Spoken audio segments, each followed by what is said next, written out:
kooxihii siyaasadda looga adkaaday ee damojadiid ama xasan garguurte ama qolooyinkii kale wasiirada ahaa waxa ay wadaan hanti boob waxaa leeyahay xasan garguurte seeftii iyo qalabkii dahabka ahaa ee xilligii shariif sheekh axmed lagu wareejiyey waa uu qaatay oo si gaara ayuu ula baxay sidoo kale waxaa leeyahay xasan garguurte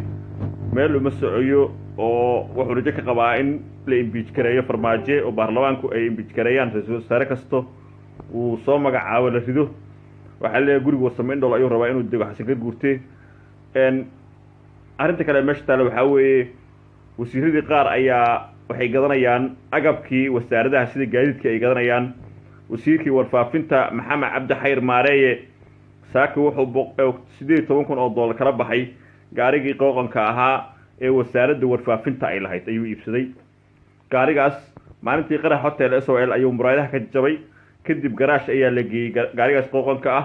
markii garaash la geeyey muraayadihii waa la soo geliyey waa la hagaajiyey hotel Shabeel hotel ayuu yiilay nin la yiraahdo cirbad oo guddiga doorashooyinka dadban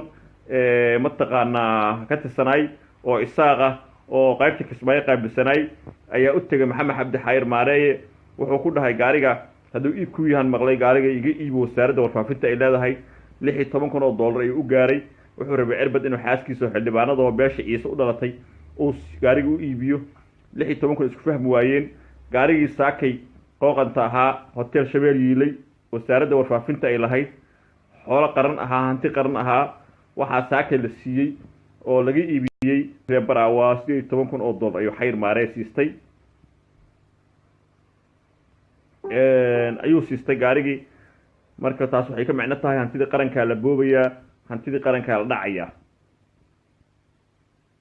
tan kale waxa weeye ninkii gabra ahaa wuu hanjabayaa sirdoonka Itoobiya xamar way soo buuxiyeen gabra wuxuu leeyahay waxaan tusinayaa farmaajo sida Cabdullaahi Isfaan u fashiriyay iyo wuxuu leeyahay al-shabaab suuqa bakaara qabsaday ayaan intusayaa Itoobiyaanku waxay ku mashquulsan yihiin in beelaha wadada gobolka Banaadir isku diraan ee qaarna hubeeyaan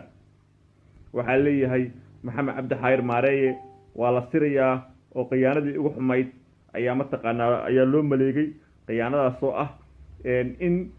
nin Itoobiyaanku ay wataan oo shaati kale wato ra'iisul wasaare u magacaabo kadibna halkaas uu khilaaf ka bilowdo in la jalaafeeyo golihiisa wasiirada lagu jalaafeeyo hadda maanta fashilka ugu weyn ee lagu samaynayo madaxweyne farmaajo waxa weeye soo madaxweyne ah ayaa waxa la dejiyay hotelka jidkii marayay number kilometer 4 ilaa airportka wadadii ahaydna baawartii hay'adda nisa ayaa lagu gooyay taa waxa looga dan leeyahay in shacabka iyo madaxweynaha durbaba la isnacisiyo oo la iska hor keeno oo dadku ay dhahaan muxuu ahaa madaxweynaha wadada loo xiray dabcan madaxweynuhu waxa qiyaasaya xilka wuxuu la wareegaya arbacada ayuu maxamed cabdullaahi farmaajo madaxtooyada geli doonaa 22 bishan caleemasaarka dhici doono waxay la tahay in dadka aad uga sugayaan oo farmaajo qofku uu yahay iyo garashadiisa wax walba lagu qiimeyn doono maalinta uu soo magacaabo farmaajo uu u daneeyo sirdoonka Itoobiya sidii rabaan uu wax arqalad keenay bilaabana waan arkaynaa haddii uu ninka boodo sirdoonka tabanada ay dhigayaan duu yahayna waan arkaynaa laakiin aniga waxay la tahay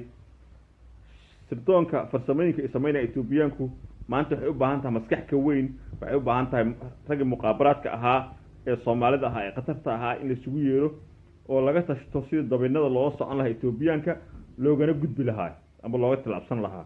haddii ay saas dhicin dhibaato ayaa imaan doonta. halkaa meel iga qora. waxaa loo baahan yahay wax kastoo la samaynayo in lala socdo oo la ogaado oo la iska hubiyo. haddaan sidaa la samaynin oo qeyr jabaan la boodo oo cid walba la aamino waxa weeye waxaa imaan doonta dhibaato imaan doonta. Etoobiyaanku waxay ka shaqayn doonaan madaxweynaha ra'iisul wasaaraha iska hor keenaan. Etoobiyaanku waxay ka shaqayn doonaan in mataqaanaa la iska hor keeno mataqaanaa qabiiladooda gobolka Banaadir la isku diro si shabaabka ay hub helaan ay u soo hubeeyaan oo ay awood dib ugu yeeshaan. saaka shabaabka waa ogtihiin wadada Afgooy iyo Warmaxan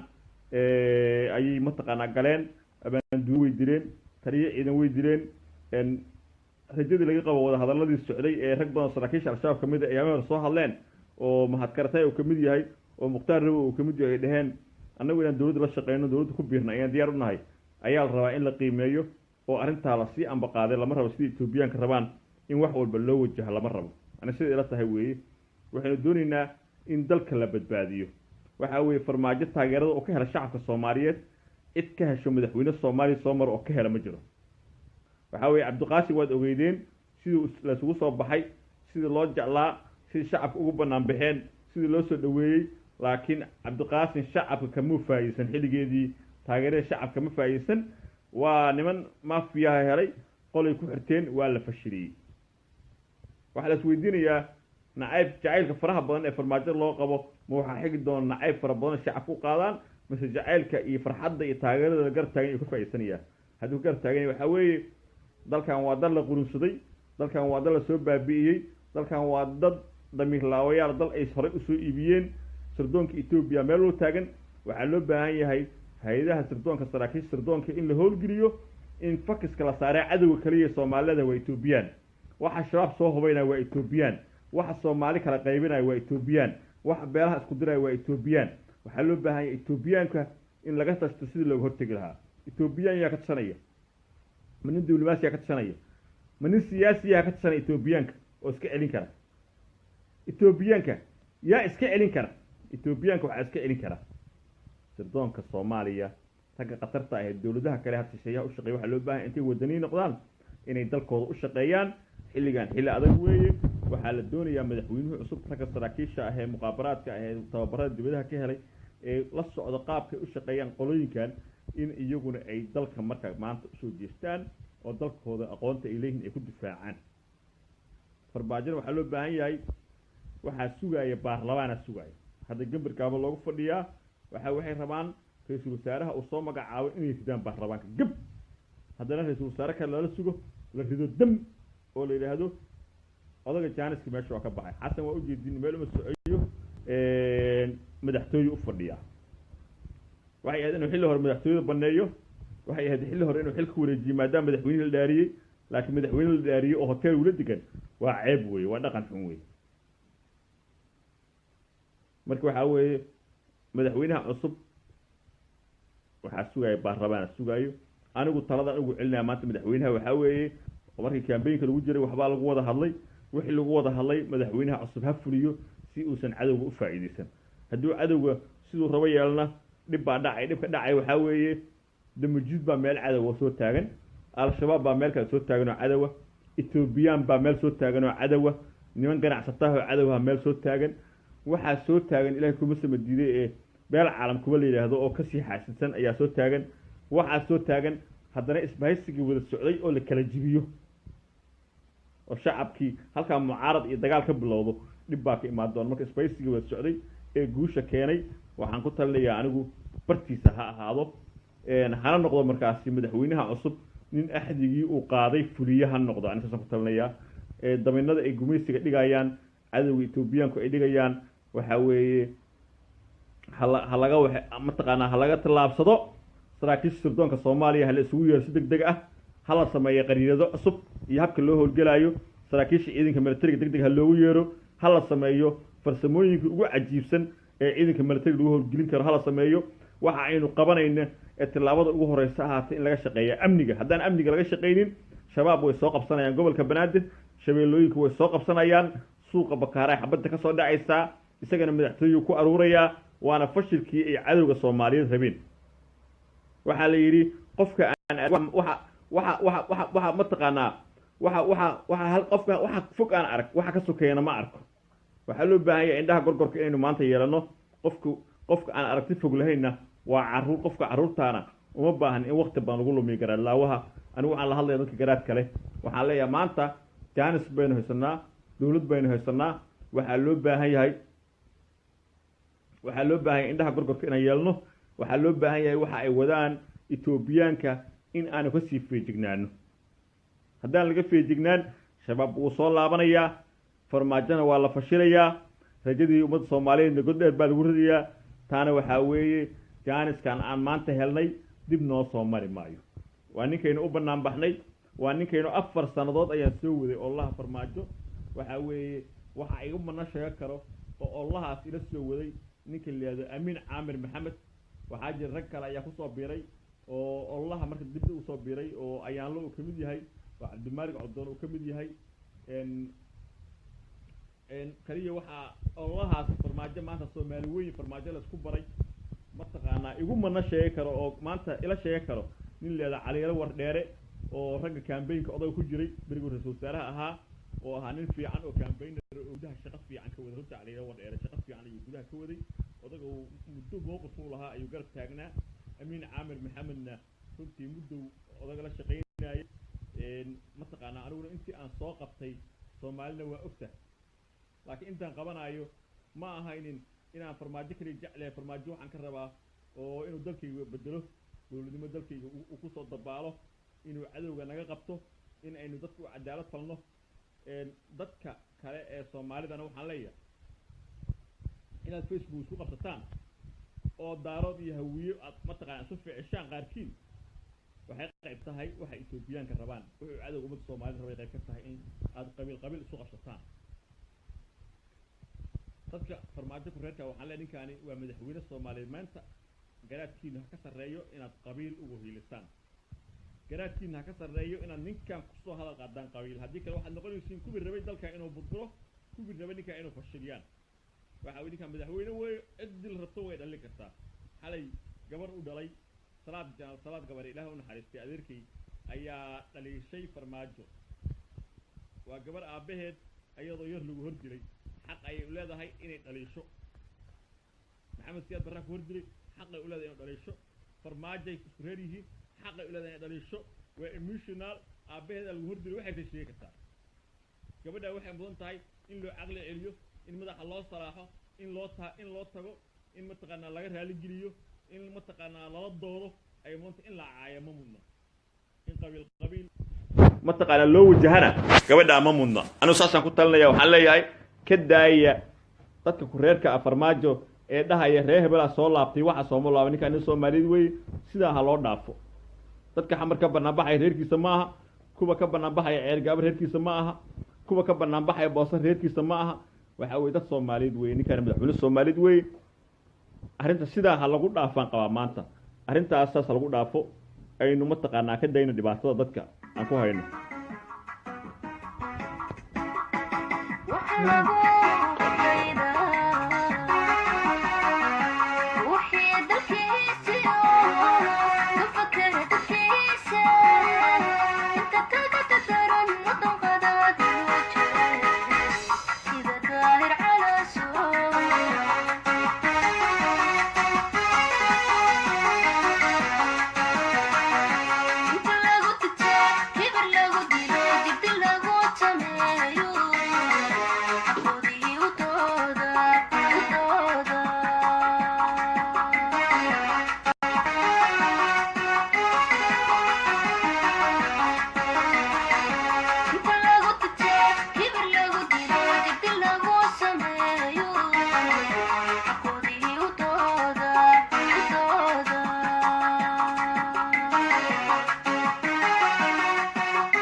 وايا كومنتيدنا أخرناي كومنتيد وآخري جال جبيرة أما جلسات جبيرة waxa lagu dilay baadil iyo dulmiya lagu dilay qof kasta Soomaaliyeena uu og yahay military ayaa dilay military oo kamid ah ayaa dilay marka gabadhu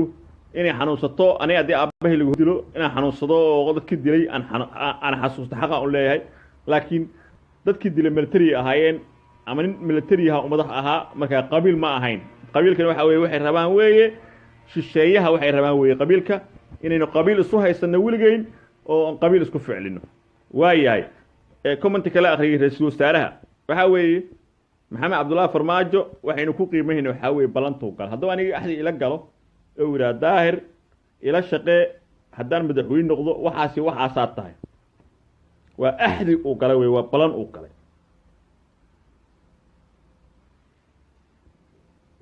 maxamed cabdullaahi farmaajo codka banaanka kama helin dad baa u oleeyay maxamed cabdullaahi farmaajo shacabka isma aqoonin dad baa isbaray marka waxa la doonayaa balanti uu qaaday inuu fuliyo waxay ka taas ka marqaati tahay qofka wanaagsan hadduu hor ilaahay axdi galo oo laba qofood ay balan wada gasho balantaas wuu fuliyaa tan ku saabsan qabiilka wax ay soo kordhinayso oon xumaan ahayn ma jirto wax ay soo kordhinayso dadkii Soomaaliya hal qoys ayaa cadaawad maalin kasta laga dhex beerayaa oo Itoobiyaanka iyo cadawgeena way rabaan inay isu qabsano reer way rabaan waxa weeye tan ra'iisul wasaaraha ku saabsan anigu xaqiiqo waxaan ka leeyahay fad ama ha fadin waa lagu fadsiin ra'iisul wasaaraha balantii uu qaaday madaxweynaha waa fulnaya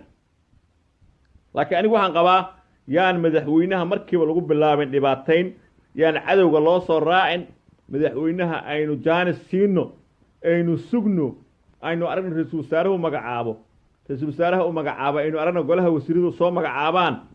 100 maalmood aan siino wax qabadka 100 maalmood hala sugo aan u diyaar garowna annaga ciidankeena san lacag u aruurin lahayn ciidanka xoogga dalka Soomaaliyeed ciidanka booliiska ciidanka asluubta ciidanka nabad sugidda mushaarkooda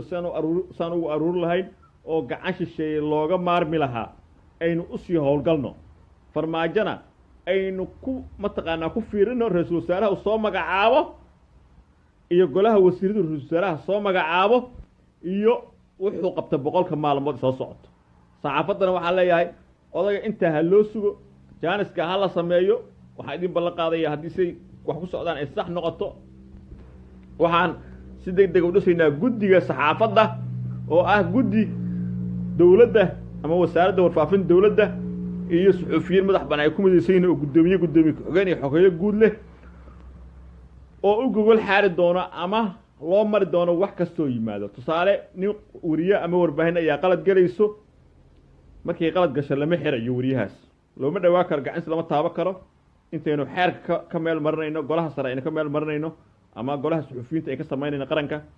waxa weeye guddigaas ayaa cabasho wixii jirto loo sheegayaa guddigaas ayaa hawsha qaabilsanaa doono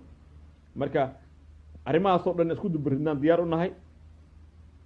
si saxaafadda madax bannaan iyo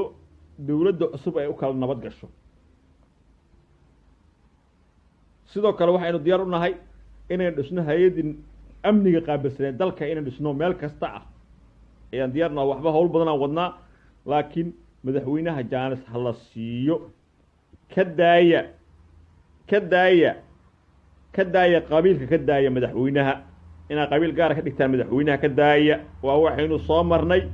waa waxaanu naqaano in maanta la yidhaha farmaajo reerkaas waaye dadna ay reernimo ku difaacaan waa dhibkaynu ka soo marnaan ognahay waxa xigi doonaan ognahay waxay rabaan walaalayaalow Itoobiyaanka sirdoonkooda waxay dacaayada fidaan lacag ku bixinayaan ka daaya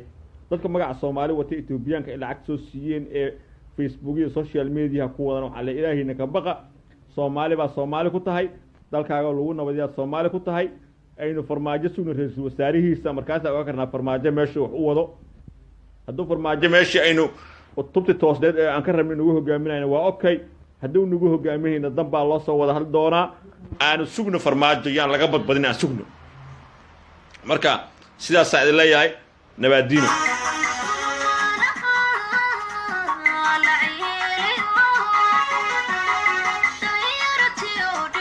qofkii ahad qaado waa inuu furiyaa قفك أحدك وإلا قال قفك عيسى ميوا يعني سامك وسي آمن ما بلبا وحاوي هدا أنا أحد كل قاله أحد كان كل قاله هدا يفلويس صاب أنك وسي آمن ماشي ما بتعلبا سين مصير أمتك كوجو آمنة